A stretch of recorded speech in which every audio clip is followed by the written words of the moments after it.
നമസ്കാരം. ഞാൻ ഒത്തിരി ദിവസത്തിന് ശേഷമാണ് ഇന്നൊരു വീഡിയോ ഇടുന്നത്. ഇന്ന് തയ്യാറാക്കുന്നത് രാജ്മയുടെ കറിയാണ്. അതൊന്ന് എങ്ങനെയാണ് തയ്യാറാക്കുന്നതെന്ന് നോക്കാം. അതിനായിട്ട് ഞാൻ 6 മണിക്കൂർ മുമ്പേ രാജ്മ വെള്ളത്തിലിട്ട് കുതിർത്ത് വെച്ചിരുന്നു. അതിപ്പോൾ ഒരു കുക്കറിനകത്തോട്ട് ഇടുക. കുക്കറിനകത്ത് കഴുകിയിട്ട ശേഷം അതിൽ 2 ഉരുളക്കിഴങ്ങ് ഞാൻ കണ്ടിച്ചിടുന്നുണ്ട്. പിന്നെ ഒരു ഉള്ളി ഇടുന്നുണ്ട്, സവാള ഉള്ളി.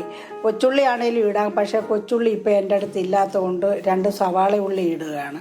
4 പച്ചമുളകും, ഒരു തക്കാളിക്കായും.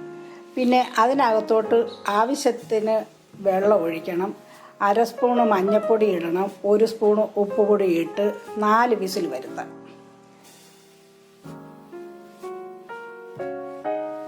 മസാലയ്ക്ക് ആവശ്യമായിട്ടുള്ള സാധനം 2 സ്പൂണ് മുളക് പൊടി എടുത്ത്, 1 സ്പൂണ് മല്ലിപ്പൊടി, 1/2 സ്പൂണ് കുരുമുളക് പൊടി, 1 സ്പൂണ് പെരുംജീരകപ്പൊടി.